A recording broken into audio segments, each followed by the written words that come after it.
Good afternoon, and welcome to the Voice of Wisdom. With over 60 years of experience as an investment banker, entrepreneur, venture capitalist, securities analyst, and advisor, Morty Davis is a Wall Street legend. In addition, Mr. Davis is an outstanding economist and highly articulate, incisive, and very entertaining political analyst and strategist. He's Wall Street and capitalism personified. The over 400 companies for which he has raised more than $3 billion over the years have created a countless number of jobs and exciting new products. Through The Voice of Wisdom, Mr. Davis explores, analyzes, and debates the most topical economic and social issues facing our world today. Hello again. This is the Morty Davis Show that appears every Wednesday, 6:30 to 7:30. And I have the privilege and the benefit of your brilliance in joining me in preparing this show and adding to my wisdom. It's called The Voice of Wisdom, and your comments add so much to the specialness and the superiority and popularity of this show. Your insights, your criticisms, your comments about that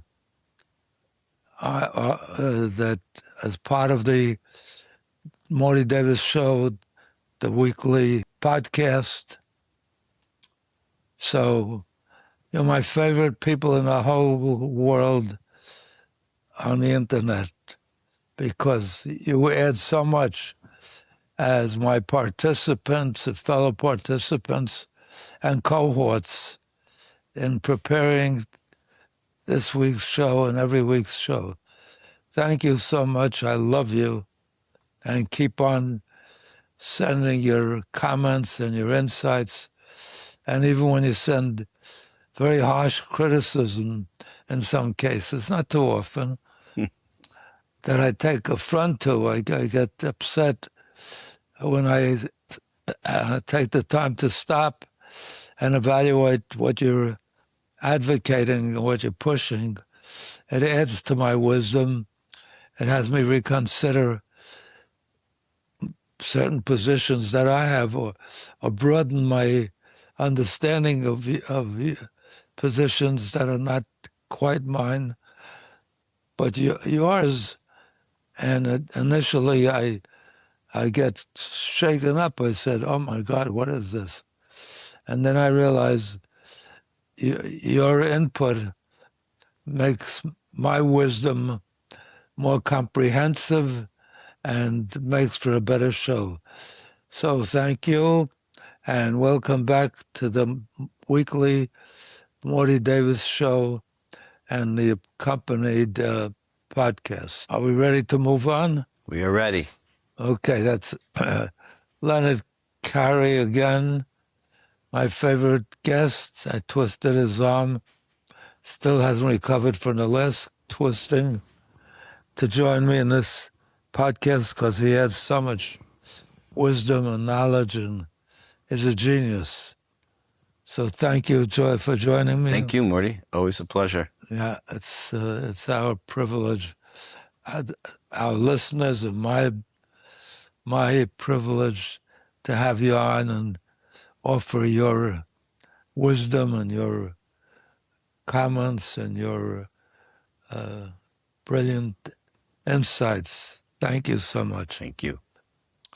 So without further ado, I'm not going to apologize this week, because the podcast that I'm going to do has nothing to do with the events of the prior week, that I always have to apologize for presenting them during my podcast of the weekly news, because it's so horrendous and depressing and put me in a terrible funk when I first heard it.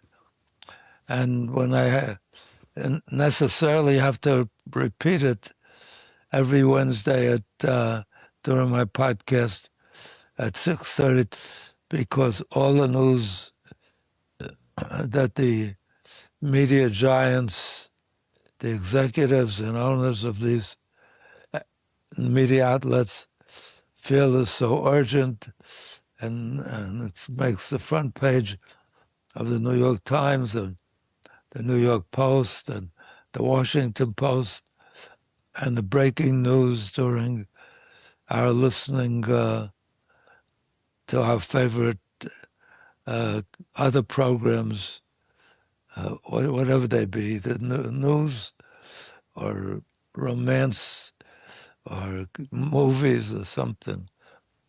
And it's only the most horrible news that gets that breaking news bulletin that interrupts our program, and it's the ones that these media executives and various media outlets offer because they know from experience and from their history in dealing with the media and the public that these are subscriptions to the programs, to their output that people are willing to pay for. Because good news is not headline news. As great as it may be, the recovery of somebody's health might fabulous news, but it's just not that exciting as is a shooting at a school of kindergarten and pre-kindergarten children and children in care centers, nursing centers, as little as young as 2 and 1, and even younger people in bassinets even, and their teachers.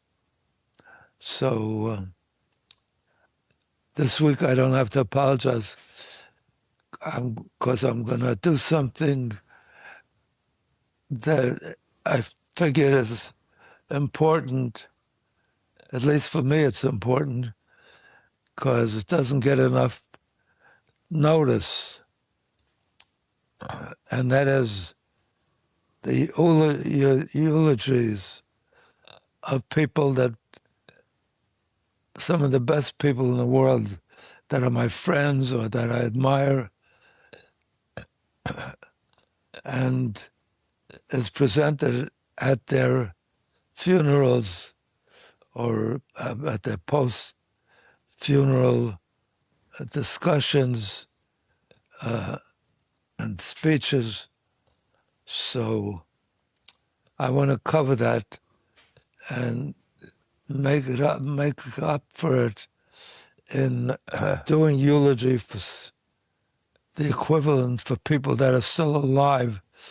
So the ones that these eulogies are about, praising them and raving about them and so forth, as is a tendency to do at the funerals or at the post-funeral discussions and meetings and so forth. So I decided I'm going to address that issue today as I approach January 7th, the celebration of my 98th birthday. And in recent weeks, recent months, so many of these important people in my life and people I admired so greatly have passed away. And I never got a chance to tell them how proud I am to have been their friend, of their letting me be their friends, of being such important individuals that added to their friendship, added the quality of my life enormously. So without further ado, as I mentioned, Len Carter is joining us again. We'll have the benefit of his brilliance and genius, and we can move on right now. So many of these people that I loved and admired and respected and were given wonderful eulogies, but they never had a chance to hear. It's only after they pass away that we pay tribute to them. So I want to make up for that and do that today. Point out some of the ones that deserve special notice, above and beyond. And like in the military, they call it the call of duty, heroism. And so I'm going to launch right into that. And let me start by saying they're not as lucky as I've been, because in writing my books, I've had comments from some of the greatest people that were as good as the best eulogies. For example, on the book that I wrote, From Hard Knocks to Hard Knocks, Donald Trump wrote on the back cover praises that says, Morty Davis has written a chronicle of great triumphs. It is full of intriguing speculation and clear insights, provocative, challenging, and enlightening, and written by a unique man who really knows the score. A must-read. And that's from Donald Trump on the cover of the outside cover of the book that I wrote some years ago, From Hard Knocks to Hot Stocks, and several others. There's one that more recently, a good friend of mine, Michael Melnick, a partner in business, in several business ventures that he and I are investors in, and who attended a dinner for Donald Trump, a fundraiser. Apparently, you had to donate at least $1 million to attend that dinner.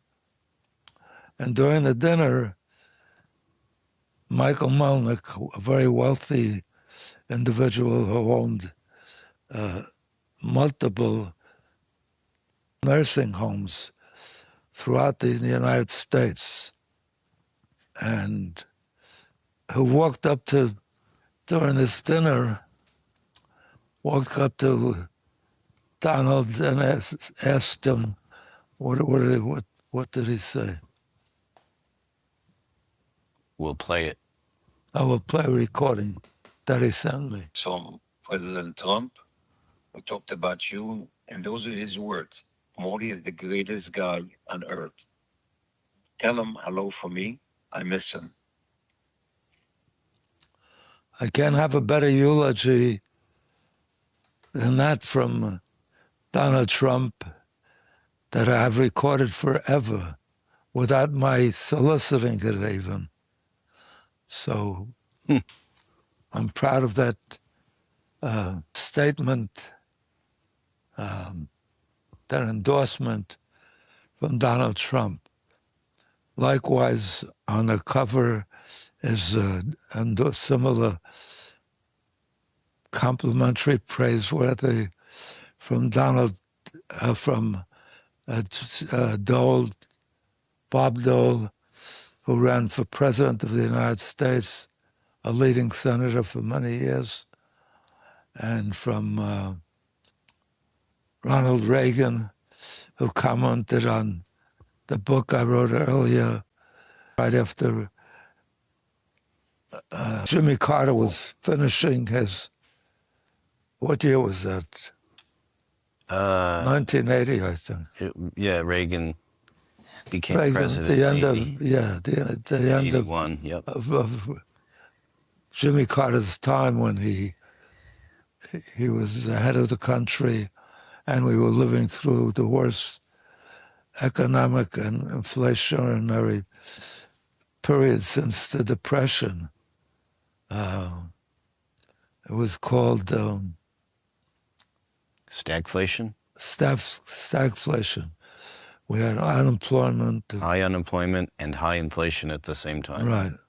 The highest since the Great Depression. And then the beautiful statement and speech that Ronald gave a number of times about my earlier book, Making America Work Again, because it wasn't working under Jimmy Carter.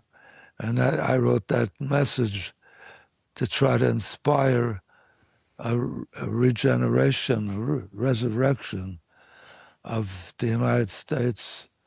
And fortunately, Ronald Reagan won and changed that. So, and Ronald Reagan's paying tribute to the book, Making America, that I wrote, Making America Work Again. Ladies and gentlemen, the President of the United States. It is my pleasure to join with you tonight in honoring Celeste Holm and J. Morton Davis. Every day we're learning more and more of the therapeutic power of the creative arts. 25 years ago, Creative Arts Rehabilitation Center was started using this power to treat emotionally ill individuals for whom other treatments had failed. Also honored tonight is another native New Yorker, J. Morton Davis, trustee of Yeshiva University. Morton Davis received this university's Heritage Award in 1984, and he's been a generous supporter of the Creative Arts Rehabilitation Center. When I think of Mr. Davis, I think of his 1983 book, Making America Work Again. When interviewed after the book came out, Mr. Davis said, "The hardest thing to find is hard-working people." Morton Davis proves that working effectively is deeply satisfying.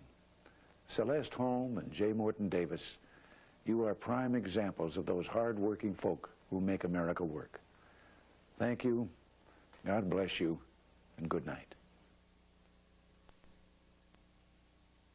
These are all eulogies that I couldn't even written and presented myself.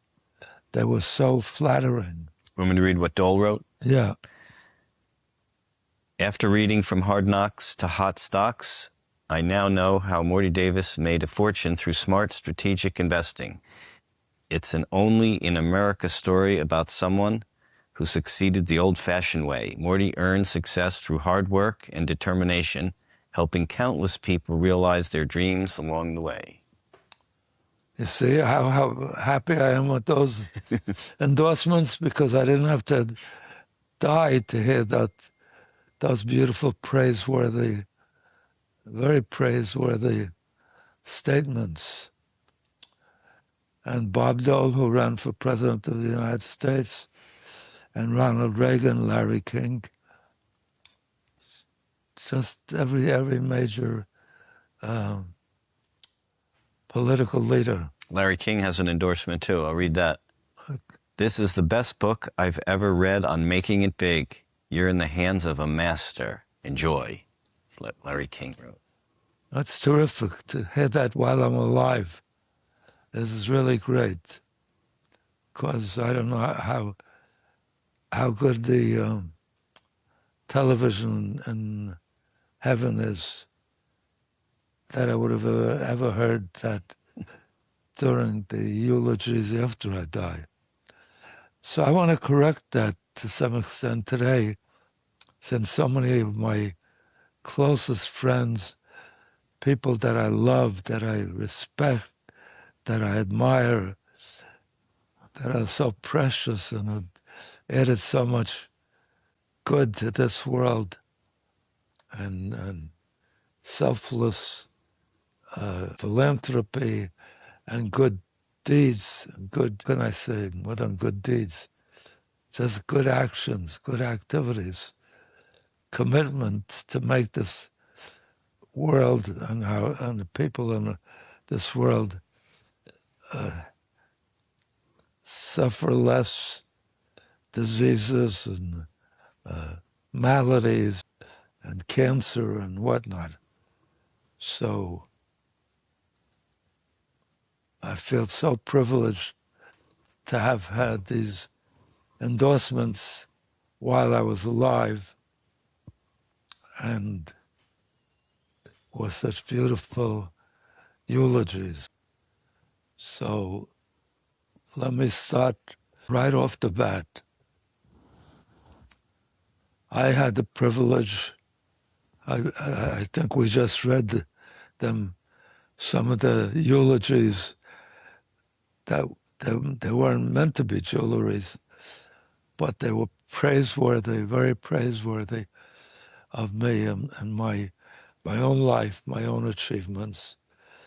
And I want to do that for some of my friends are at the tail ends of their lives and deserve to hear, while they're still able to hear it alive, how wonderful we think they are, I think they are, and how lucky we all were to have them and the commitment to do good things, philanthropic things with their lives. So without further ado, let me go on to praise. Just for example, one of the people who died just this week was somebody named Murray Koppelman, who attended Brooklyn College. He was majoring in accounting, became a leading accountant, executive, tax expert, and whatnot. And when I got out of Harvard Business School, I contacted him and recruited him to be the chief executive of all my operations.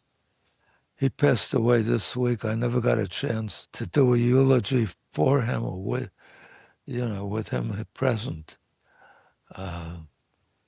So I want to, for the rest that may be close to the end of their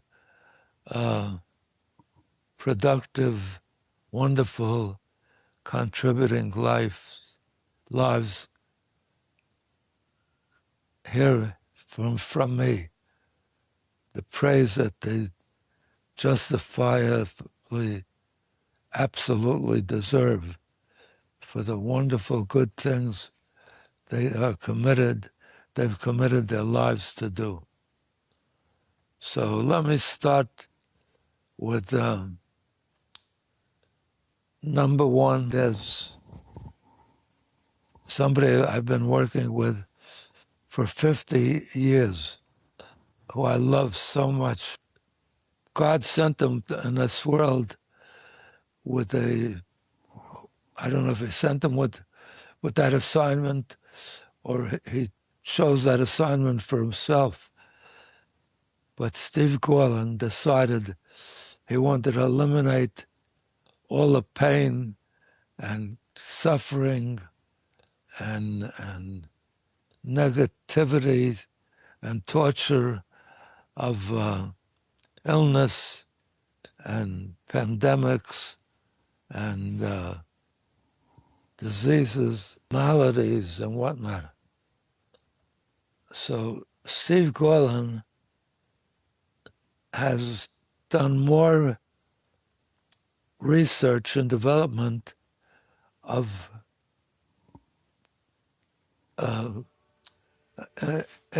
initiated research by others And as soon as he became aware of it, he undertook to work on those efforts and eliminate pain and the maladies and the torture of every single disease. And his body of work, he took the research that was at the very inception of people's researches throughout the world, just the first phase that indicated it might have some merit, and he took his own money and money he raised from others to eliminate these horrible diseases, maladies, what have you. He could have been a multi-billionaire many times over if he chose to keep that money for all the products that he developed that became acceptable to the FDA.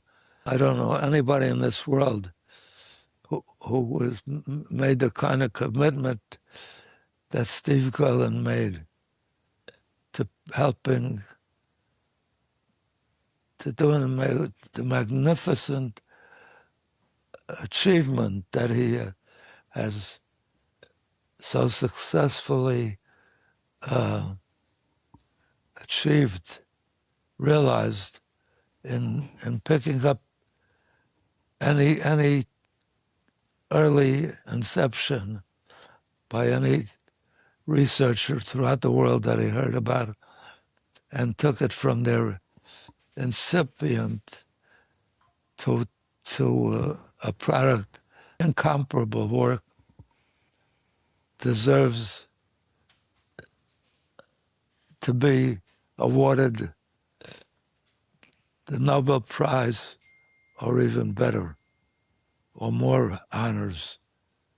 So I want to do that. He's moved on. He's in his 80s now, and I want to make sure that I help others realize how fabulous he is and how dedicated he was, how magnificent was his desire to do good by eliminating pain and suffering and maladies, every kind of disease, including cancer, which recently he started a major campaign to eliminate and cure. He's so fantastic. I love him. I don't know anybody who's done more to eliminate aggravation and pain and suffering and health problems than Steve Gullin has. And while he may realize billions from that effort, every penny he received, every penny he earned, which he could have bought yachts and private jets and whatnot, he took that money immediately, and any incipient research that he heard about anywhere in the world, he immediately jumped on the case, licensed it, or supported the research, and his body of work was so tremendous. So I want to congratulate Steve and thank him. Thank him, number one, for all that he's done. Number two, for being my friend, and I being one of his biggest fans because of what he's devoted his life to do, to eliminate the pain and aggravation of the maladies that have destroyed human beings' lives, their families, and their savings and everything since the beginning of mankind.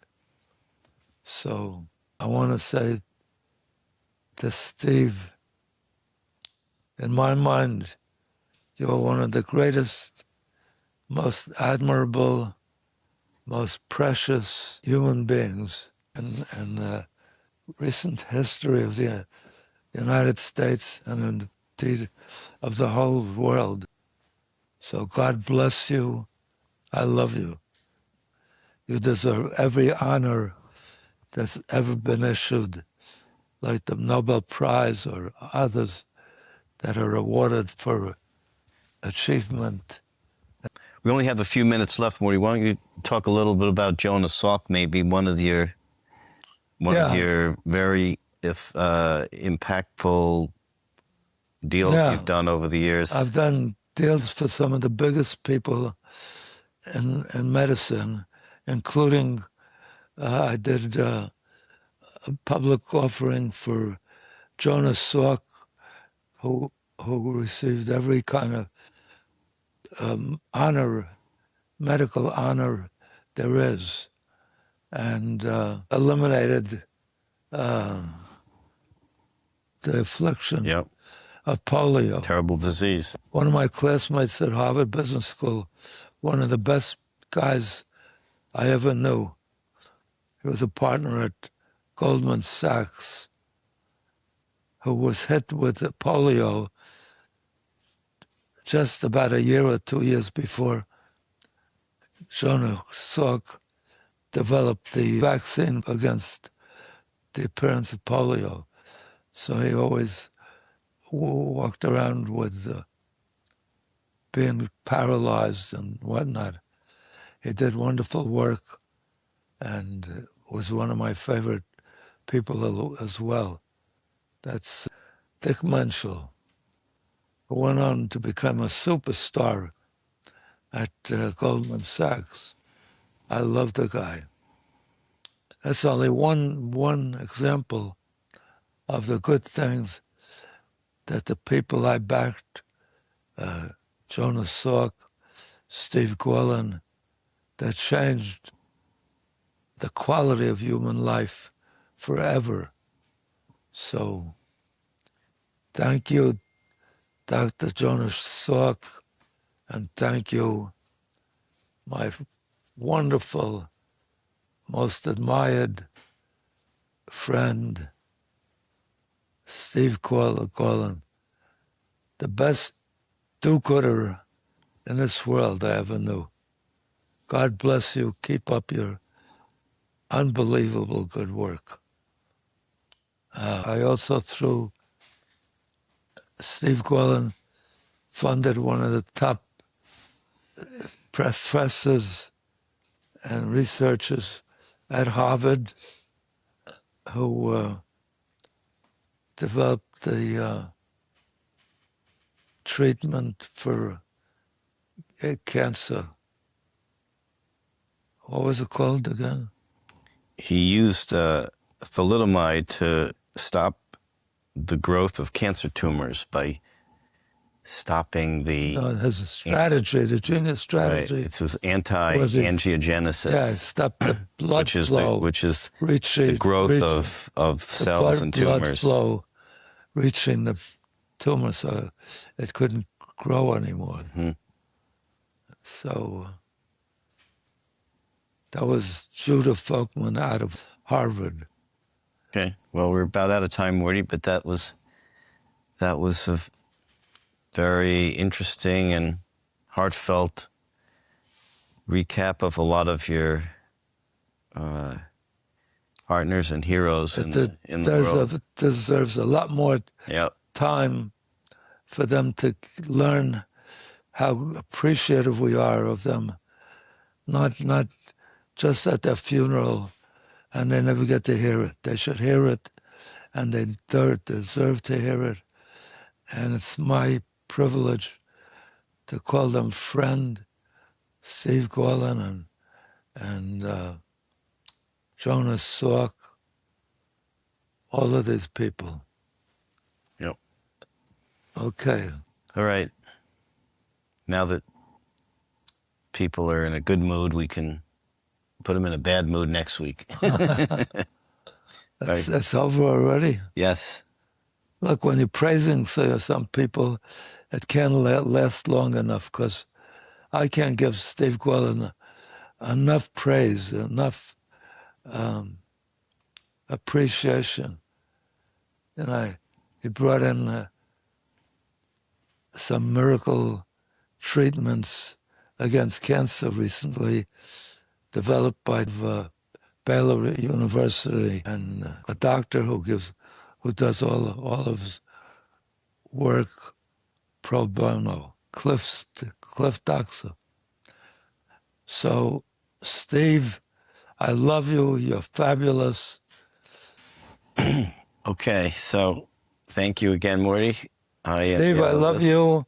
God bless you. Keep up your fabulous work, and you'll go straight to Gan Eden, straight to heaven. God bless you. Thank you so much for all the good work you do and for being my lifelong friend. God bless you.